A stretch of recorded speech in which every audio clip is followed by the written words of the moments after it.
So I'm here to talk about research in a couple of different capacities. So to start, some of the research that informed the pathways, and then also how we're doing research now in the pathways. And it's been sort of an exciting path to get there. So the research that we came in with and what sort of design or informed the design principles around which the pathways were based is around learning opportunities. So Andre talked about a couple of them. You'll see them in his slides also. So explicit connections, productive struggle, and deliberate practice. So I'll talk a little bit about the first two and mostly about the first one, trying to give you a deeper sense of what that is. And then I'll talk also about how they inform the pathways and now how they're sort of giving back and how we're doing research. So I'm going to start with sharing some research on explicit connections and struggle, and talk about how that informed the curriculum, the curricula for both Statway and Quantway. And then also to some degree how it's informing the framework for improving teaching, and I'll explain also what that framework is. So my own background is in math education and research in math education, and I think a lot of it informs well what's going on in developmental ed populations in community colleges. And so what I want to start with is a brief discussion from the TIMS study. If you haven't heard from TIMS, it's the third international math and science study. The TIMS video study, which was the part that I was on, was a study of 8th grade math teaching and learning in 7 different countries. Australia, Czech Republic, Hong Kong, Japan, US, Netherlands, and Switzerland. Yeah, I know Hong Kong isn't a country. We treat it as a country. And you might be wondering, why bother with international studies? I can give you a bunch of reasons. Some of them I've put up there. So they help us inform our understanding of our own practice. They help us discover alternatives as other people try to explain their practices to us. And we discover that a lot of the things that we do just because we do them and we assume that they must be done that way, we discover that there's a choice behind it. And in fact, we can be reconsidering whether these pedagogical moves are things that we want to be doing at all. So it makes you aware of the choices that you have. And then it gives us an opportunity to make more informed hypotheses about the links between teaching and learning, and maybe make some changes and see what those bring about. Why is it relevant to community college work? Well, the students in your classes are in fact the products of the education from K-12, right? So that's an obvious one. The other sort of interesting aspect is that when we're studying 8th grade math, we're actually studying the math that you're teaching, right? It's a lot of the same content, actually the same mathematical content. So that also makes it relevant. So I wanted to point out some of the things that we learned from the TIMS study that are relevant, particularly relevant to the pathways. The first is that teaching varies more across cultures than within cultures. So you might think that your instruction is very diverse at your campus, from your campus to other campuses, but I can tell you that it's far more alike than it is similar to the teaching that's going on in other places. We also discovered from TIMS that there's no one best way to teach. So this TIMS study, the TIMS 1999 video study, was actually the second video study. The first video study involved just the US, Japan, and Germany. And they discovered that Japan teaches much differently than the teaching that we see in Germany and the US. And it is also, among those three, the only high-achieving country. So the question that came out of that study is, must you teach as they do in Japan? So that's why the second video study and why it included so many high-achieving countries. So when we looked at the data from the 99 video study, it was quite apparent that there's no one best way to do it, which is encouraging. There was one really interesting variable that was common across the high-achieving countries and that set them apart from the lower-achieving countries. And that was how problems are worked on. So I want to take a moment to explore that data and see in it what we saw and let you make some conclusions about it. Okay, so what I'm going to do, and follow along with me if you don't mind, I'm going to talk first really broadly and pretty quickly get narrow. So it turns out one thing that all of the countries did was they teach math by working on problems. That might seem obvious to you, but that might not have been the case, right? So it was a really interesting unit of analysis because we saw it everywhere. Like across 658 lessons that we had videotapes of, we had tens of thousands of math problems to look at, and we looked at every single one of them. Yeah, that took a while. We classified them 2 times through. So the first time we classified them as they were posed. So as it was presented to the class, what you think would be achieved out of the problem. Some problems you would think that just the answer would be stated. There wasn't much else to be done. Others were about stating concepts, things that are more definitional. You know, what's the definition of an isosceles triangle? That would be a stating concepts problem. Using procedures is, as it sounds, sort of you would think that it was a very procedural way to solve the problem. And the fourth category is making connections. So looking at underlying mathematical concepts and connecting them to other procedures, connecting them to other ideas, so connections being made. So that's the broadest. That was all, so we categorized all of the problems in the data set as one of those 4 in the way it was presented.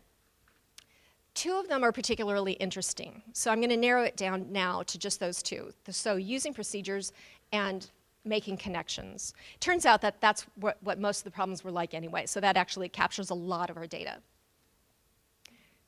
So when we look across the countries about how the problems were presented, it looks like this. And if we, for a moment, if I can get my pointer. Okay, my pointer isn't working.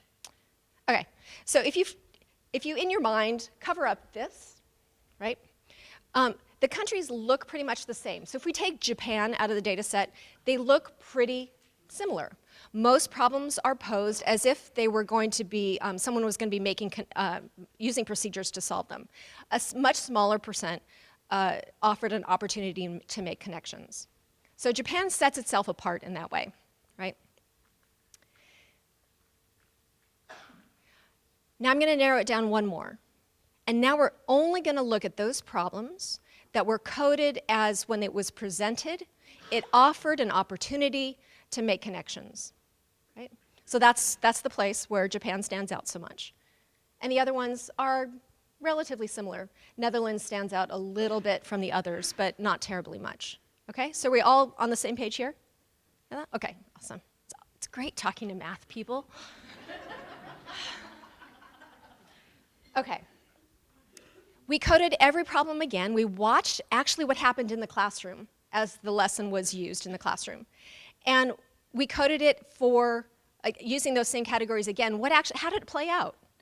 Turns out that a fair bit of the problems that offered an opportunity to make connections were reduced in some way to making procedures, or to using procedures, right? So it was a great problem, but it became very procedural in the way it was enacted. These 4 that I left for you to see are the 4 high-achieving countries in this study. Switzerland isn't included in these analyses, and that's why we're down at 6. But these are 4 high-achieving countries. The 2 countries that are covered up are Australia and the US. They are lower achieving but on international tests, on the TIMSS test and on PISA. So they have lower levels of student achievement. So if we take a look at Australia, of all of those green problems that were presented with some opportunity to make connections, the vast majority of them were reduced to simply using procedures. And a small number were, they actually maintained that high level of thinking. So now you get to guess, what does the US look like? Yeah, afraid to look. Okay.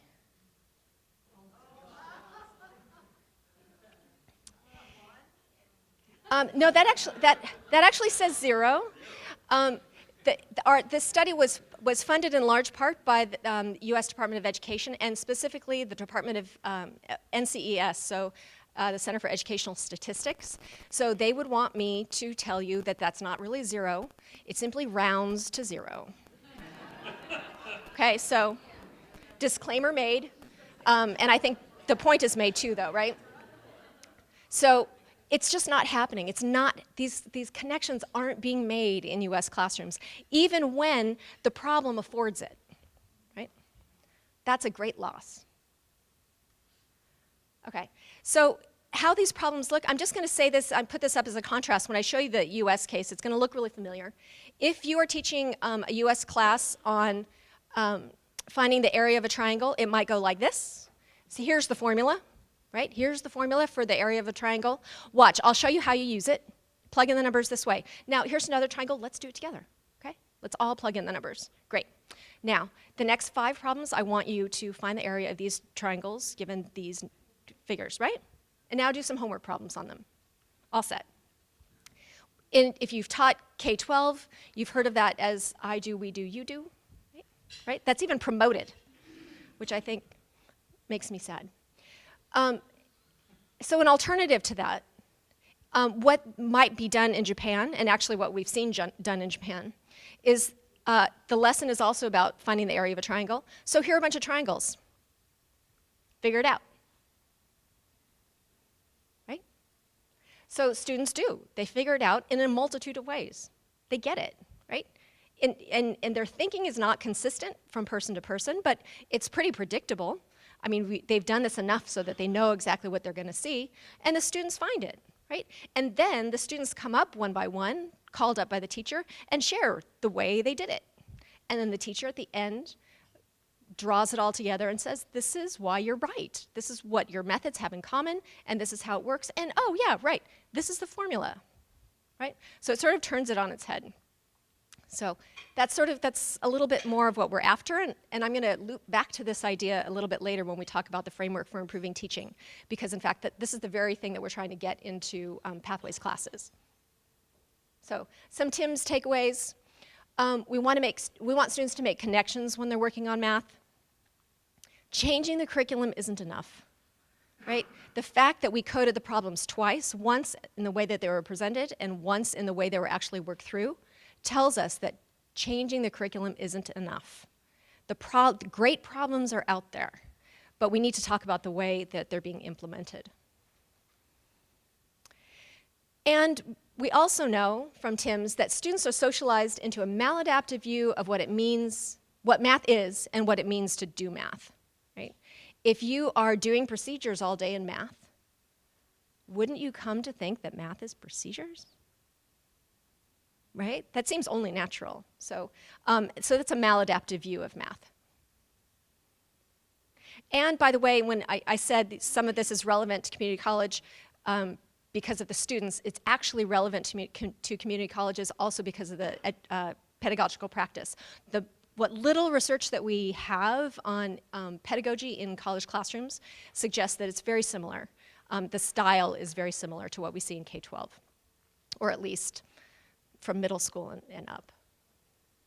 Okay, so that was some stuff on work that we did with 8th graders. So when we started working with the Carnegie Project in 2009, one of the very first things that we did was I set out to our local community college and I sat down one by one with community college students, which I have to say was just such a joy. Like, they were awesome.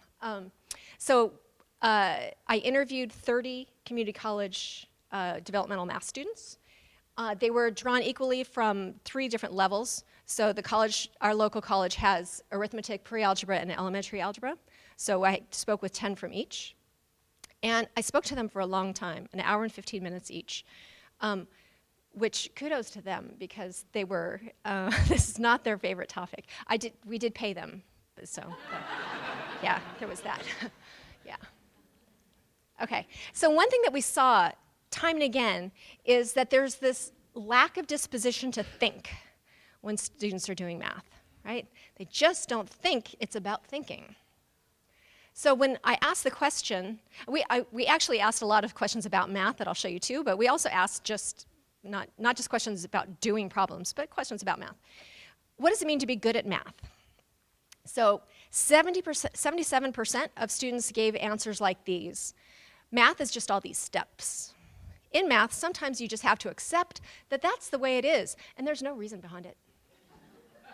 I don't think being good at math has anything to do with reasoning. It's all memorization. Right.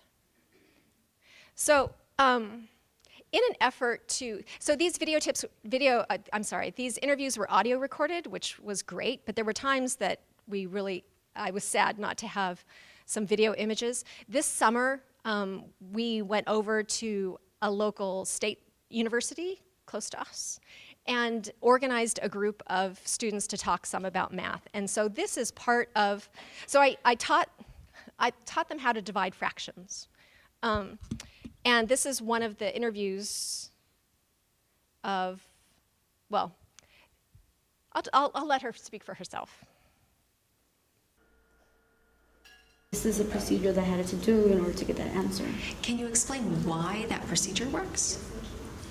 Why that procedure works? I would say the people who created math. I'm not really sure how. Or like the method you used or something. Method I used. It's really hard. I just know that you have to do that procedure, and they can't really explain why. I'm curious about the people who created math. Yeah. So what's that process? What about the math people? Where they created Yeah. I don't think it's just that they created this. I think they also applied it back in the time where they had to find out stuff like this too. I don't know how they came up with it, but I guess that's just the way they did it. And then, as years pass by, we're, going to teach by this. But to explain why, it's just, I don't know. I just get taught by it. I don't know. They don't really tell me, why, how we got that and why we had to use this procedure. So I love that idea that, back in the day when they figured out all the math, right? And then since then, we've just been doing procedures, right? It's like this two-step process, the figuring out and then the procedures that have no meaning. So it also gives them a terrible view of how you get better at math. One of the questions that I asked as we closed the interview that was not really meant to be a data collection opportunity, it was really meant to be sort of a just gentle exit from the interview, turned out to be kind of interesting. So we asked, what advice would you give to your instructor about how to better help you learn math? And what they said over and over again is present the material more slowly, over and over again, please, and break the procedures down into smaller steps, right? So what they want from you is not something that's good for them. It's something that fits with their conception of math, but I think it's something that doesn't fit with the conception of math that we'd like for them to have, right? So we've taught them that procedures are important. And then what they do with that reflects that conception. So here's a math problem that I gave in the interview. So I gave them two pairs of fractions. So one pair and then later the other pair. The first pair was 4/5 and 5/8. And I asked them to place those fractions on the number line, a common single number line. Okay? So 30% of students started that by dividing. So they got 4/5 and 5/8, and they decided to divide.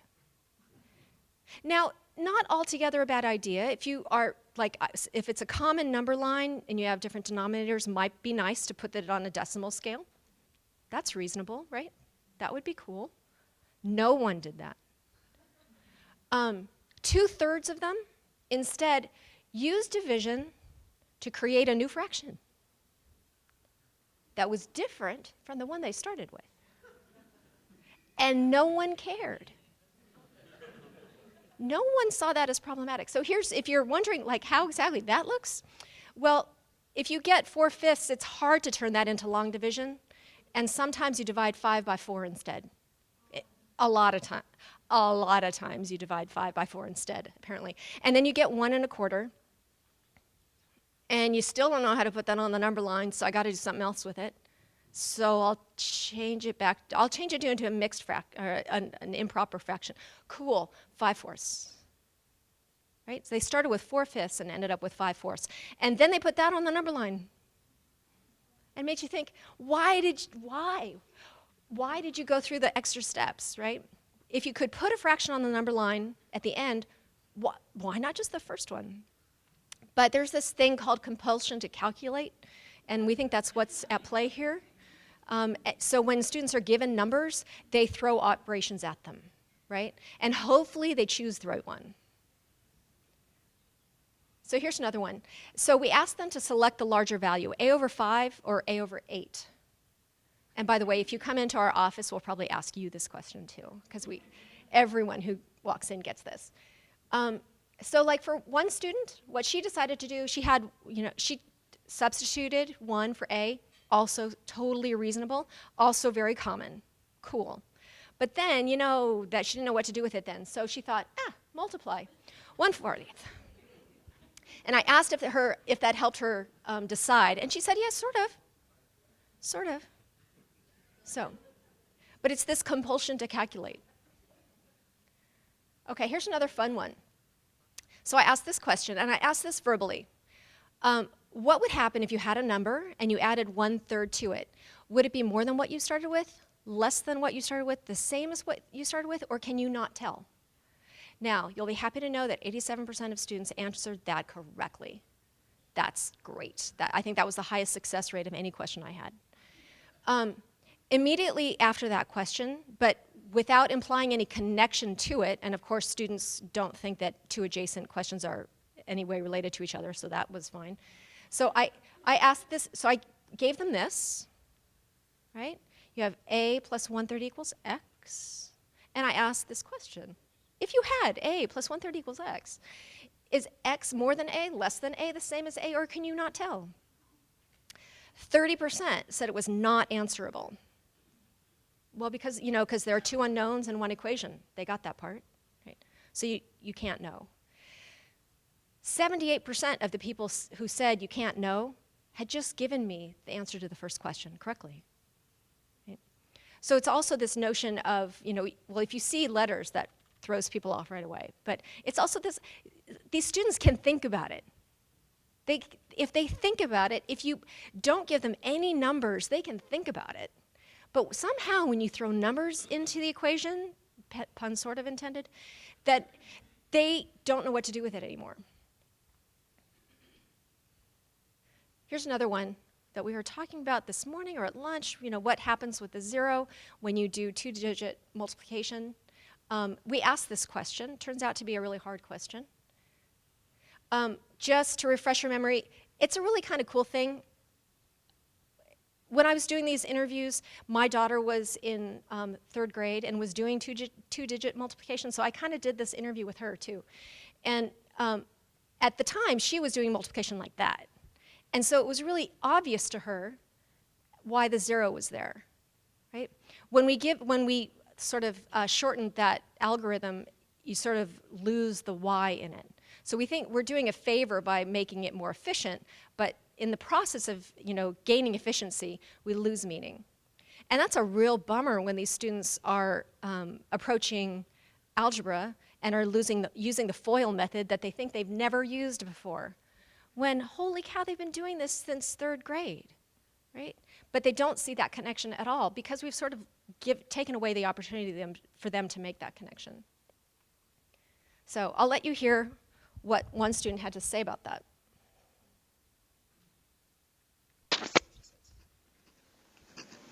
Okay. Why did you write a 0 right there? I guess I'm just used to it. Like, teachers always said, write a 0. You don't have to write a 0, but... So if you don't write a 0, can you scoot the 32 over? No, you can't. Or the 22? I don't really know the answer why we can't, but I'm already programmed to do it like that. So, I wish I knew. I know there's a proper term for it, but I don't really know the term. But you can't do that, because then you just get a different answer. Okay. Great. You get a wrong answer. So this is a student who got it right? He knew he could do the algorithm, and he could put the 0 there, but he just didn't know why. So this is a student that we would never detect as having a problem because he got the right answer. I do love that he thinks that understanding it means I know there's a term for it, but I don't remember the term. As if he had known the term, that would have meant that he understood it. Okay, so I'm going to say, students learn what we teach them. They learn that math is not something to think about. They learned that it's a collection of procedures to be applied, and the procedures should just be memorized without regard to meaning. But I want to return to that top statement, that students learn what we teach them. I think that's really encouraging, actually. If they learn what we teach them, if we simply change what we teach them, maybe they'll learn it, right? Maybe if we teach them that math is about logic, and there are reasons for that the algorithms work, and they can figure things out if they think about it, right? Maybe that's what they'll get. Okay, so I want to touch on just a couple of other things, research that other people have done. I'm sort of trying to keep mindful of the time. So 2 of the learning opportunities that we're trying to promote in the pathways are explicit attention to connections, which is what I've just been talking about, and also productive struggle. And those 2 concepts are really beautifully discussed in this work by Hebert and Grouse, and I'm happy to forward that article to whoever can distribute it. It's really great reading. It's a review of research on what makes math teaching effective. And those are 2 things. These 2 things promote conceptual thinking. And one of the things that comes up in that article that I like this quote a whole lot, so I don't usually put this much text on a slide, but I think it's worth it. So we use the word struggle to mean that students expend effort to make sense of mathematics, to figure something out that is not immediately apparent. We do not use struggle to mean needless frustration or extreme levels of challenge created by nonsensical or overly difficult problems. We do not mean the feelings of despair. Oh gosh, doesn't that just like conjure up images? The feelings of despair that some students can experience when little of the material makes sense. The struggle we have in mind comes from solving problems that are within reach and grappling with key mathematical ideas that are comprehensible but not yet well-formed. I know it's a big mouthful. I actually have this posted up on my desk. I like it so much. The thing I have posted with it, and if anyone has heard me speak, but they might have seen this already. Wow, the color is pink. It's not usually that pink. So this is a Mary Cassatt painting, and I think I include it because I think it's a really nice image of what productive struggle is, right? So the baby would like an apple. So the mom lifts the baby up, she pulls the branch down, but the baby still needs to reach for the apple. So she is not plucking the apple for him. She is also not making applesauce. And I think we see in our classrooms a lot of applesauce being dispensed. Right? So my argument is, yeah, stop dishing out the applesauce. All right. This idea of struggle is related to something that also appears in cognitive psychological research called desirable difficulties. Another great concept. If you're interested, I'm happy to point you to some really good articles. But it's this idea that learning, math included, but not even just limited to math, learning is hard sometimes. And sometimes if it isn't hard, we're not doing it right? So you want there to be some difficulty in the acquisition of knowledge. We find that when you acquire knowledge too easily, you don't remember it. So so that's my little spiel for today on productive struggle. So what we want to do is create opportunities for explicit connection and productive struggle for our students. And that requires changing routines, right? Because we don't have classroom routines that do those things very well. Okay, so that sort of brings me to the next part of my talk. And so we were doing this, we were talking about explicit connections and struggle and how that is reflected in, or how we've tried to build that into the curriculum. And now what we're doing is talking about classroom routines and building that into our framework for improving teaching. And also to some degree to the curriculum. Because it has, Andre can attest that it also sometimes means revisions and more revisions to the curriculum. Okay, so here again we turn to this, the triangle problem that I mentioned earlier is very typical of a Japanese routine of teaching. And it's so typical that they can explicate this routine. It's a thing there. So this really nice article by Shimizu, 99, talks about how you work on a problem. And what you do is you present the problem. There's individual problem solving by students. And then there's a whole class discussion. And that's wrapped up by a summation by the teacher. right? This is a routine. This is a thing that they do.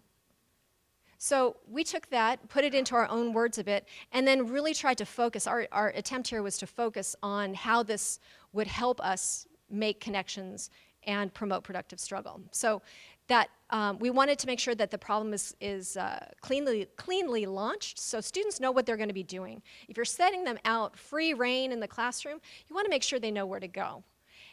You also want to make sure that you're not setting them up to struggle with the wrong stuff. So if you have a lesson on ratio and proportion and they're struggling to calculate a percentage, show them how to calculate a percentage so they can get on with the struggle that you're after, right? Get them struggling with the stuff that you want them to. So that's the purpose of the launch. Next phase of the problem cycle is working the problem, and that's the phase in which we want them to engage in a productive struggle. The problem should be open-ended. Let them try to figure it out. That's followed by discussion. So just like the Japanese class, a whole class discussion. Students present their solution strategies, usually ordered by the instructor, in increasing degrees of sophistication. And then finally, there's a more typically didactic presentation by the instructor, wrapping it all together, making sure that the connections are clear to students. Right? So this is our the problem cycle. This is one of the reasons, I know you can't read that, I'm not expecting you to, that's okay. This is one of the things that we've put into a selection of Statway and Quantway lessons. They are, at the moment, alternative versions of the lessons, and they are working their way into the regular curriculum. But one of the things that we know helps instructors when they do a problem in this way is if someone has done the forethinking of figuring out how students are going to approach these problems. Giving freedom to students is often a scary act, right? It's made a lot less scary if you know what you're going to see. So we've done the work of preparing a document that shows you what you're going to see. We've done these problems enough with classrooms that we feel like we've identified the universe of common strategies. So this is actually a lesson that if you were in the session where Andre presented in the 11 o'clock hour, this is maybe making predictions from bivariate data. And these are, each row presents a different solution strategy in order of sophistication from top to bottom. So clear over on the left, you can see what the student work might look like. The next column over is a brief statement of what it suggests that the students understand about the concept, if that's how they think they should solve it. The third column over is questions to promote productive struggle. So in the moment, it can be really difficult to come up with just the right prod, just the right nudge to get students thinking without giving it away. That's hard. And so we've collected some questions tested in classrooms to give you some support, so that if you see someone with that third strategy, you know, oh, there's some questions I can ask just to push them along. The column all the way over to the right is blank. We hope that instructors will walk around, say, with a clipboard, having this printout on a clipboard, and then you can write down the names of the students who have these strategies. So when it comes time to have them present to the class, you know who you're calling on, right? And then we put them in the order that we think they ought to be discussed. Okay? So that's one of the resources that we've put into this framework for improving teaching, the FIT package, is these modified lessons that include things like that table that I just put up. It also includes a guide to what we think ought to be happening in each phase, the goals of each phase, and a series of moves that come from the literature that suggests that these would be good things to do. For example, these would be good things to do during a launch. These would be good things to do during the working on phase. These would be bad things to do. So it also lists pedagogical moves that we would hope that you avoid, like saying that there's one right way to solve a problem. We hope you not say things like that. We also have a rubric to measure improvement. So this is a rubric that can be applied to classroom teaching. So you can see for yourself, if you have an opportunity to videotape your own classroom, you might be able to go through this rubric and see where it would help you identify places where you can still improve. And then you can take that back to the document right above it and figure out some moves that you might want to put in your classroom that could help you do that. And then what we also have at this point is, and what has this past year served as a really nice new resource, is we have videos of these lessons, these FIT problem cycle lessons in actual Pathways classrooms. And that has served as a really nice example to instructors, especially instructors new to using these lessons, of how it actually looks and how it looks to moderate these discussions. So changing routines require, first, that the routines are brought into awareness. So you have to be aware of the things that you're doing in your classroom before you know what you can change. And then we have to identify new routines. So right now, that problem cycle routine is the routine that is one routine that we're trying to promote in the Pathways lessons.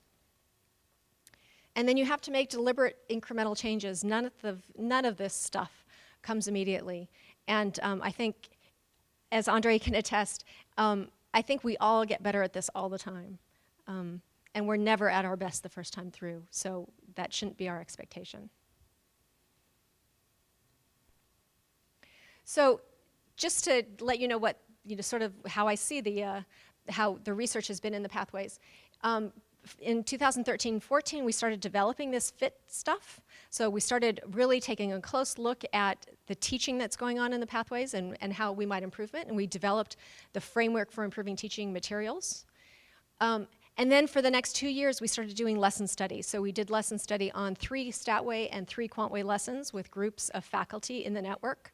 And met regularly as they taught them and planned them and debriefed how they went, and we examined student work. And then this year, it's really exciting to me, this year we are actually studying how those lessons are being enacted in classrooms. So we have a sample of Statway and Quantway faculty who are teaching with the problem cycle lessons. We have a matched sample of faculty who are using just the standard lessons, and then we're collecting student data and instructor data from both so that we can see how these FIT lessons are having an impact. So if we're successful, I hope we are, if we're successful, well, number one, we'll improve learning, and that would be great by itself. But I think we'll also change students' conceptions of what math is and what it means to do math. And I think there's hope, and because I value student thinking, I'd like to give a student the last word. And in a way that's hard because I like this clip so much. There's going to be so much I want to say afterwards, but I'm happy to talk to anyone after it's done. So this is also from the interviews, and I wrote down this problem on paper, 462 plus 253, and added it, got 715, which is correct. And I asked them if they could check it with subtraction. Almost all students subtracted 253 from 715. Makes sense. And this student you're about to hear did that also. And I asked him why. Okay. And how did you know to choose 253?